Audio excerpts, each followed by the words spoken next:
કુડાસનની પવિત્ર ધરા પર જે નિમિત્તે આપણે મળ્યા છીએ એવા પરમ પૂજ્ય પરમ નિષ્ઠાવાન પ્રેમી એવા લાલજીરામની નિર્વાણ તિથિ નિમિત્તે સંતો પધાર્યા છે. સત્સંગ પણ સારો થયો છે. હું પણ સંત દર્શન માટે જ આવ્યો છું. નજીક હતો કે ચલો દર્શન કરતા જઈએ સંતોનું. આ જગતમાં સંત મિલન,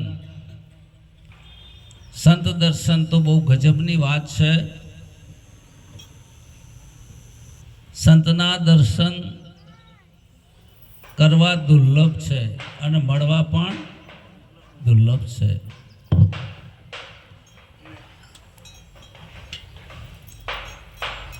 સંત કોને કહેવા?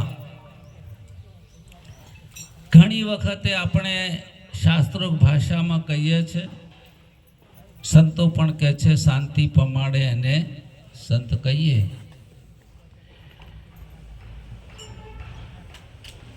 આપણે બહુ વિચાર કરીએ તો સંત જ સંતને ઓળખી શકે, બાકી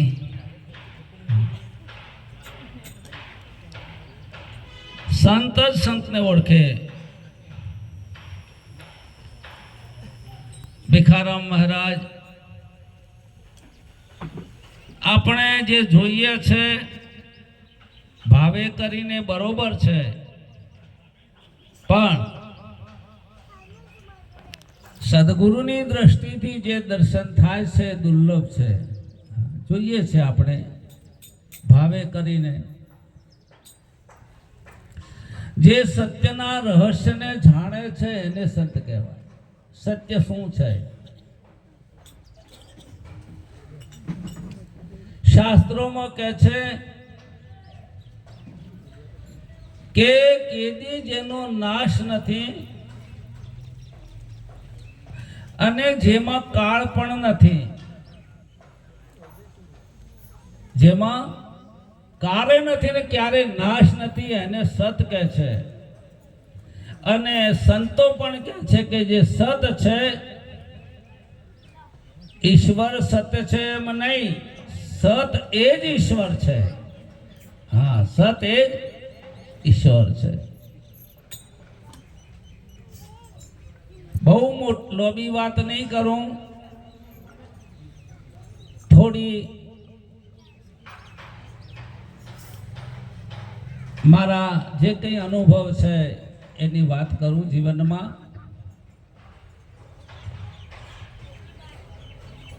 જ્યારે આપણો અધિકાર આવે છે ત્યારે ગુરુ આપણને ગોતી કાઢે છે. ઘણી વાર લાકડું હોય ને પડ્યું હોય, એમાં મિસ્ત્રીને ખબર પડે નટુરામ કે આમાંથી ફર્નિચર થાય કે ન થાય. સમજાય? એમાં ટેબલ ખુરશી બધું છે. એમ જો તમને ગુરુ ગોતી કાઢે તો તમારો અધિકારી પણ છે. તમે ગુરુને ગોતી કાઢો એ બરોબર છે, સારી વાત છે,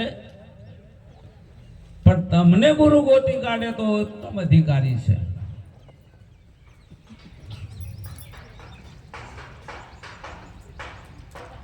આ શરીર પહેલા નહોતું. 6 વિકાર છે આ શરીરના. જન્મ થાય છે, વૃદ્ધિ થાય છે, આડ પેદાશ થાય છે, ક્ષીણ થાય છે, મરણના ધર્મને પામી જાય છે.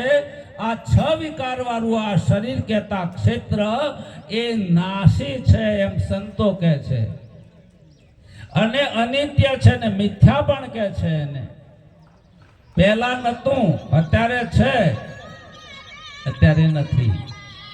ખ્યાલ હતું, અત્યારે વચ્ચે આવ્યું છે, વચ્ચે જવાનું છે. અને એના માધ્યમથી જે માન્યું છે, શરીરના માધ્યમથી જે કંઈ માન્યું છે એ મિથ્યા છે. અને જ્યાં સુધી આ મિથ્યા છે એવો નિશ્ચય નિશ્ચય નહીં થાય તો સદગુરુ સંતની વાત સમજાવી નથી. વશિષ્ઠ ભગવાન કહે છે કે આ જગતને સાચું માને એને જ્ઞાન ન થાય. આ જગતને સાચું માને એને જ્ઞાન ન થાય. એ તમારો પ્રેક્ટિકલ અનુભવ છે. ગાઢ નિંદ્રામાં ગયા પછી આવું કશું છે આ તમે જુઓ છો એ નથી. જાગ્રતમાં ભાસે છે, અત્યારે દેખાય છે. ઊંઘી ગયા પછી પૂરું થઈ જાય છે. કોઈ પણ ભાવ પકડાતો નથી. હું જ્ઞાની છું, અજ્ઞાની છું, ગુરુ છું, શિષ્ય છું, હું ધનિક છું, વૈજ્ઞાનિક છું, ડોક્ટર છું, આ બધા ભાવ વેરવી જાય છે. ત્રણ જગ્યાએ વ્યક્તિ સરખો થઈ જાય. એક તો પહેલા સ્મશાનની અંદર ગમે તેને બાળો એટલે રખ્યા થાય, બીજું કોઈ નવું થાય. સપનામાં બધા હરખા, ઊંઘમાં બધા હરખા થઈ જાય. માણસ ઊંઘે ને એટલે બધા સરખા. રાજા રાજા ના રહે ને રંક રંક ના રહે. અને ત્રીજો, જાગ્રત અવસ્થામાં આ બધું જે ભિન્ન ભિન્ન ચિત્ર વિચિત્ર જગત છે, એકો બ્રહ્મદ્વિતીયા નાસ્તિ, એક સત છે, એના સિવાય બીજું નથી. આવો નીચે કરે એને સંત કહેવાય. બીજો ભાવ જ નથી જેના જગતનો, બીજાપણાનો ભાવ નથી. વાત બધી ગહન છે, થોડી કડવી પણ લાગશે, કોઈને ભારે પણ લાગશે, પણ સત્ય તો સત્ય છે. આપણા સંતો કહે છે એક મનનો અધ્યારોપ કર્યો છે. આ જગતમાં તમામ ભાવો મનમાં ઉદ્ભવે છે. હે રામ, આ જગત તારા ચિત્તમાં છે. શેમાં છે? ચિત્તમાં છે. રામચંદ્ર ભગવાન કહે છે કે પ્રભુ તમે કહો છો આ જગત મિથ્યા છે અને મને આ ચિત્ર વિચિત્ર ભાષે છે, એનું શું કારણ? આવો પ્રશ્ન કરે છે ને આપણને પણ થવો જોઈએ, મને કેમ દેખાય છે? જાગ્રત અવસ્થામાં અનંત ગતિઓ ઉઠે છે એટલે આ બધું ભિન્ન ભિન્ન ભાષે છે. આગળ કહ્યું એમ ગાઢ નિંદ્રામાં સમાપ્તિ થાય છે. ગુરુની સમજ આવતા બધું સમાન છે, કઈ અંતર રહેતું નથી. નિરાંત બાપુને અનુભવ થયો ત્યારે એક લીટીમાં રહસ્ય ખોલી નાખ્યું કે રામ નામ તું, જેને રામ કહે છે, રામ નામ તું રાખ હૃદયમાં એટલે સમજમાં, અને એના વગરનું બધી કલ્પના છે, ગાઢ કલ્પના કાચી, જેમાં આદિ અંત ને મધ્ય નથી. આદિ અંત ને મધ્ય જેમાં નથી. રામ નામ તું રાખ, ગાઢ કલ્પના કાચી. આદિ અંત ને મધ્યમાં બોલે ઈ વસ્તુ છે સાચી. તમારી હાજરી હોય કે ના હોય, બોલે છે રહેશે, બધું જાય તો જાય જવાય, પણ જે બોલે છે ને એનો વાત ના કરી શકે. તમે નતો બોલ લીધો તો આ દિવાલ બોલતી હતી, આ થાંભલો બોલતો તો તમે નતું લીધું તો એને હજી લે છે ને તમે કદાચ નહીં સમજો તો એ બોલે છે. અને નિરાંત બાપુ એને બોલે છે, એને નામ કે છે. શું કે છે? નામ કે છે, બોલે છે એને. હા, તમે કાગળમાં લખો એ નામનું મૂલ્ય અમારા સંતોને નથી. વેદાંત કહે છે કે નામને રૂપ હટાવી લો તો એક અસ્તિત્વ સિવાય બીજું નથી, આવું વેદાંત કહે છે. પણ તમારા ચિત્તમાં, તમારા ભાવમાં નામ કેવું છે એ સમજવા માટે એવા નિષ્ઠાવાન સંતનું શરણ જોઈશે. તમે જે મુખ દ્વારા વાણી દ્વારા ઉચ્ચારણ કરો છો એ નામની મારા ગુરુ વાત કરતા નથી, અને એના માટે ગુરુ કરાવવાની કોઈ જરૂર પણ નથી. એ તો સ્વયં બોલી રહ્યું છે. બોલી રહ્યું છે એનો બીજો અર્થ થાય છે ચૈતન્ય, જ્ઞાન સ્વરૂપ. ટેકાની સરકાર નથી, એ સ્વયં છે.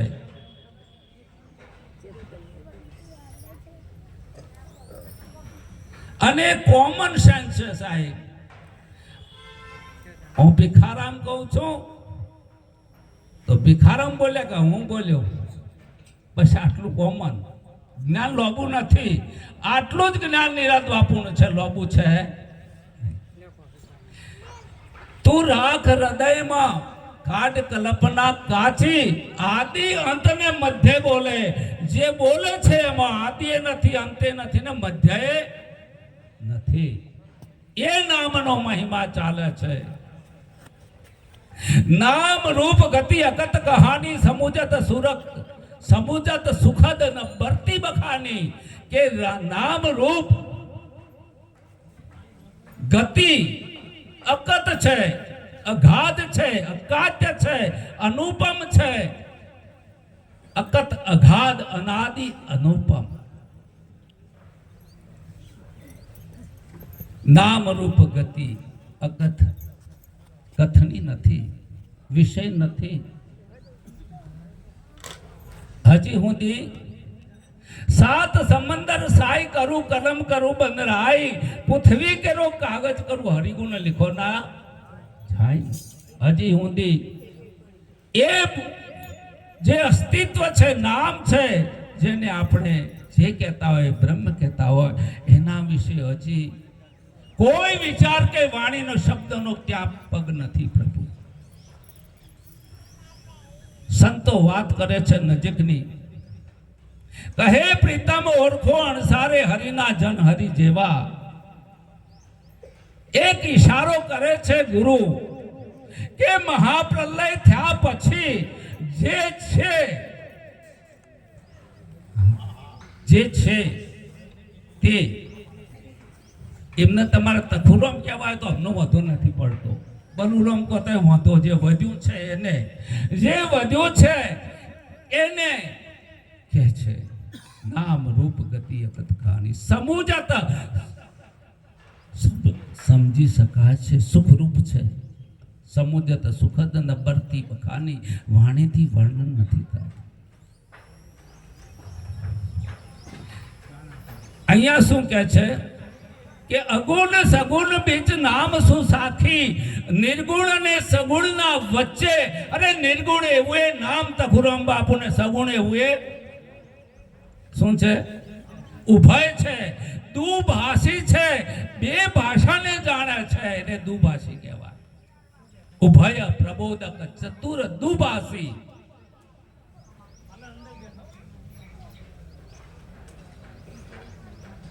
તુલસીદાસ કહે છે, એક સરસ કહે છે કે રામ ભાલુ કપી કટકુ બટોરા સેતુ હોતું સમકીન હોના થોડા, નામ લેતે ભવ સિંધુ સુખાઈ, કરું સુજન વિચાર મન માહી. જો નામનું રહસ્ય જુએ છે એના માટે આ જગત ત્રણ કારમાં છે જ નહીં. સમુજત સુરસી,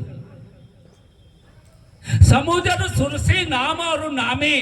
નામી ને નામમાં ભેદ નથી, એ શાબ્દિક ભેદ છે. હું છે ને નામી કે છે, અને ગુરુ મહારાજ જે નામ કે છે ઈશ્વરને કે છે. નામી નામમાં કોઈ અંતર નથી. હેતુ સમકીન હોના થોડા, નામ લેતે ભવ સિંધુ સુખાઈ. નામ લેવાથી કરો સુજન વિચાર મનમાં. હે સજ્જનો વિચાર કરી જો, નામ લેવાથી સંસાર રહેતો નથી. સંસાર સાગર મેરો સુખ ગયો, ફિકર નહીં અબ તરનન કી. હવે સંસાર નથી, મારે તરવું ક્યાં? जिस देखो तित और सखीरी, सामने मेरो सावरियो. જ્યાં દ્રષ્ટિ નાખો તો મને મારો માલિક પરમાત્માના દર્શન થાય છે. ક્યાં છે જગત? નથી તો કાઢવાની મહેનત શું કરે? નથી તો કાઢવાની મહેનત શા માટે? અને છે તો સમજી લેવામાં મજા છે. સમજી લેવામાં મજા છે. સમજેલાને કાંઈ કહેવું નથી, નથી કાંઈ કહેવું, મારે નથી કાંઈ કહેવું, અનુભવ્યા જનને નથી કાંઈ કહેવું. એ વાણીનું વન છે મોટું, ક્યાં ભૂલ પડી છે? એ જી ભટકણ ભારી વાલા, વાણીનું વન છે મોટું. એ જી સુંદરે શિખર પર સુરત સમાવું રે, અનુભવ્યા જનને મારે નથી કાંઈ કહેવું. સમજેલાને કાંઈ કહેવું નથી, અને નથી સમજેલાને કહેવાથી કાંઈ મેળ પડતું. આંખો ના હોય ને એને દર્પણ આલીએ તો ના આપીએ શું ફેર પડે? જેને આંખ નથી અને દર્પણ આપો કે ના આપો કોઈ મિનિંગ નથી પ્રભુ. એટલે હમણાં કીધું તો બલુરામ કે દ્રષ્ટિ ગુરુ શું આપે છે? ભગવાન નહીં, દ્રષ્ટિ આપે છે. શું આપે છે? દ્રષ્ટિ. અને એ દ્રષ્ટિથી, હે અર્જુન, તારી દ્રષ્ટિથી ક્યારે તું મારા દર્શન નહીં કરી શકે. દદામી દિવ્ય ચક્ષી, હું તને દ્રષ્ટિ આપું છું, એનાથી જો. ભગવાને કહ્યું કે મૂઢ લોકો મને શરીરધારી સમજી મારી અવગણના કરે છે. મને શરીર વાળો જોઈએ છે, રૂપ વાળો, ગુણ વાળો, આવો મને લોકો જુએ છે. હું એવો નથી મારા પ્રભુ, એવો નથી. ભિખારામ મહારાજ કે હું ને જાણ્યા પછી આ જગતમાં કાંઈ જાણવા જેવું નથી. હું ને જાણ્યા પછી કાંઈ જાણવા જેવું નથી. અને હુંનો અસ્વીકાર આ દુનિયામાં કોઈ બી હોય, જ્ઞાની હોય, અજ્ઞાની હોય, હું નથી એવું કોઈ કહેતું નથી. અને હુંની ખબર પડે તો એની પાસે ભાષા પણ, સનંદ કુમાર, ભાષા નથી. અરે બ્રહ્મ તુને જાना है तो मुख चुप द्वार. વાત પૂરી થઈ ગઈ, ખેલ ખતમ થઈ ગયો. ગુરુ બી શાંત થઈ જાય ને ચેલો બી શાંત થઈ ગયો. બે એક સ્ટેજ ઉપર આવી ગયા. હવે ગુરુ ગમે તે કે તારે મરવાનું છે, ચેલો મોન 84 જવાનું છે, મોન કે બાપુ તમે જે ટાઈમે ટોટા પહેલા ગળાયા હતા તો બરોબર હતા, હવે આ ટોટો હું ગળવાનો? હું આવ્યો નથી, જવાનો નથી, હું જન્મ્યો નથી, મરવાનો નથી. અજર અમર અખંડ અવિનાશી સ્વરૂપ છે મારું. હવે કાળનું એ બાપનું કઈ ચાલે હું? અરે કાળનો એ મહાકાળ તું છો. આ મારા ગુરુનો પાવર છે. સોમરદા સમજ્યા? કોનો પાવર છે? ભગવાન કહે છે કે અર્જુન, કાળનો મહાકાળ છો. તારે માનવું હોય તો માનો, ના માનો તો. આવું જાણ્યા પછી કોઈ પણ ઈચ્છા રહેતી હોય, કોઈ પદ, પ્રતિષ્ઠા, ધન, વૈભવ, कोई पण इच्छा रहती है, खुदा कहाँ रहता है? इच्छाओं के पर्दे के पीछे જ્યારે ઈચ્છાઓની સમાપ્તિ થાય છે ત્યારે પરમાત્માનું પ્રાગટ્ય થાય છે. ઈચ્છા એક પડદો છે. કાંઈ પણ ઈચ્છા છે એ પડદો છે. ઈચ્છા મનમાંથી થાય છે એ પડદો છે. મન સાધન છે. શું છે? સાધન છે. સંતોએ મનનો અધ્યારોપ કર્યો છે. મુલ્લા નસરુદ્દીન, એક દૃષ્ટાંત કહીને પૂરું કરું બાપુ, બહુ નહીં બોલું. એ તો સભામાં તો એવું આપવાનું, એક હા પાડે ને એક ના પાડે, વાંધો નહીં. ના કેજો તમારે 5-10 મિનિટ કોઈ મહાત્માને આપવું તો આપણને કઈ વાંધો નહીં. ચાલ વાહ વાહ, સારું, આટલું પૂરું કરવું. સારું સારું સારું. દસ્ટન ભૂલી ગયો છું, પણ ફરી યાદ કર. ચંદ અમારા ભાઈ શું છે, ઘણું છે એટલે અમારે ગમે તે દ્રષ્ટાંતથી પાર મૂકવાનું છે. હા, મુલ્લા નસરુદ્દીન એક કૂતરો લઈને ઘરે આયા. કૂતરો પાડેલો ને, કૂતરો એમની પત્નીને જ કહ્યો. ઘણી વખત આપણો કૂતરો આપણો કહ્યો પાછા તમને કહો, બહુ સમજવા જેવું છે, બહારનો નહીં હોત અંદરની વાત કરું. એ તમારો કૂતરો તમને કઈ જાય, ઘણી વાર ભૂલ કરો પૂંછડી પર પગ મેલો ત્યાં ખતરો કરજો. પછી એની ઘરવાળી કે આવો કૂતરો કેમ લાય, હાલ જંગલમાં છોડી દો. જંગલમાં મૂકવા જા અને એટલું ગાઢ જંગલ, સાહેબ રસ્તો ભૂલી ગયા. કોણ? મુલ્લા. ઘેર કેવી રીતે આપવું? કૂતરાના પાછળ પાછા ભિખારો. કૂતરો પહેલો ગેરાયો એટલે ઘરવાળી કે તમે પાછો કેમ લાયા? કે આ કૂતરો ના આવો તો હુએ નો આવો. આ કૂતરાને લઈને હું પાછો આવ્યો છું. મને એવું નથી કે જબરજસ્ત વસ્તુ છે સાહેબ. હા, ધારે તો અનંત બ્રહ્માંડને ઉત્પન્ન કરે આ મન, અને ધારે તો આ મન શૂન્ય કરી શકે એટલી તાકાત છે મનમાં. સામાન્ય નથી, ગજબનો ખેલ છે. બે ભાઈબંધ હતા. વર્થુવાળા શુંભા મહારાજ ઉપર ખૂબ પ્રેમ હતો. નટુને અમને જોઈ મને એક દસ્તાત યાદ આવી ગયું. બે ભાઈબંધ હતા. મારી વાત મજાકમાં છે પણ સિદ્ધાંતમાં છે. બે ભાઈબંધ કે આપણે ટાઈમ જતો નથી, આપણે ગપ્પા મારીએ. શું કે? ગપ્પો મારીએ. અને જે ગપ્પો મારે અને હામો પક્ષ ના પાડે તો 500 આપવાના. સમજાય ને બાબુલો? 500 રૂપિયા.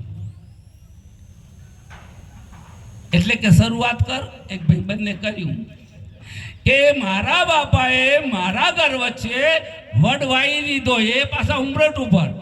પેલો કે ઉમરટ ઉપર વવાતો છે કે લાય 500. ના પડે તો 500 દેવા પડે. પછી એ ઝાડ એટલો બધો લોબો ફાલ્યો, 1 કિલોમીટર ડાળા થઈ જાય થડ. અલ્યા કિલોમીટર તો ના હોય કે લાવ 500. પછી એ દાડા ઉપર મારા પપ્પા ડબલું લઈને સંડા જતા હતા, હવારે હોજી ઘેર આવતા. પેલે કે એવું ના હોય કે લાય 500. તારું પતિ ગયું કે હોવા. હવે કે મારું ગપ્પું હોવા. એટલે કે મારા બાપાના ઊંટનો વેપાર કરતા હતા, અને વેપાર કરતો કરતો થોડા ઊંટ વધ્યા. ક્યાં વધ્યા છે? પછી એ ઊંટો ઉપર પાટીઓ મારી, માટી નાખીને જમીન બનાવી. અલ્યા ઊંટો ઉપર પાટીઓ કે લાય 500. બદલી દીધો પાટા કે લાય 500. પેલા માટી નાખી છે કે ના એવું ના હોય કે લાય 500. પછી કે એમાં બાજરી વાઈ. પેલો કે યાર ઊંટ તો ઊભું થાય, નેચું થાય, બે યાર આ હું કપું મારે કે લાય 500. મજા આવશે. સિદ્ધાર્થમાં મજા આવશે, ડસ્ટરમાં બોફડવા છે. પછી એમાં બાજરી વાઈ સાહેબ ને વરસાદ બંધ થઈ ગયો નટુભાઈ. પછી મારા બાપો ઊંટ ને જમીન બધું લઈ અને જો વરસાદ પડતો તો એ જતા રહ્યા. પેલો કે એવું બનતું છે કે લાય 500. અને પછી ભાઈ છેલ્લો બહુ સમજવા જેવો વિચાર છે. કે છે મારા બાપાએ બાજરી વાઈ પાકી અને 1000 મણ થઈ. જેટલી? હા, એમાં તારા બાપાને ખાવા નથી, તે મારા બાપાએ આ 500 મણ આલી. શું કે? ના કહેતો 500 આલવા, પણ હા કહેતો એક તો કતો બાજરી આલી વળે પૈસા હલવાઈ જા નો હલવાઈ જા. આ હા વાળા હલવાઈ જશે ને ના વાળા હલવાઈ જશે.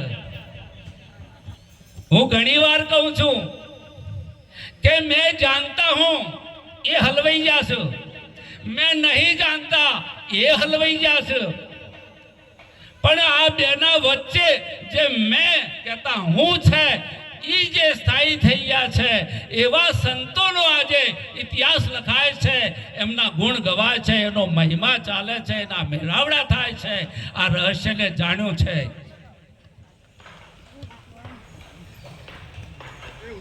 ના ને હાના વચ્ચે હું છે, હું છે. એક ના કે છે, એક હા કે છે, પણ હું તો છે. એનો કદી બાત થાય નહીં. આટલું કહી મારી વાણીને વિરામ આપો.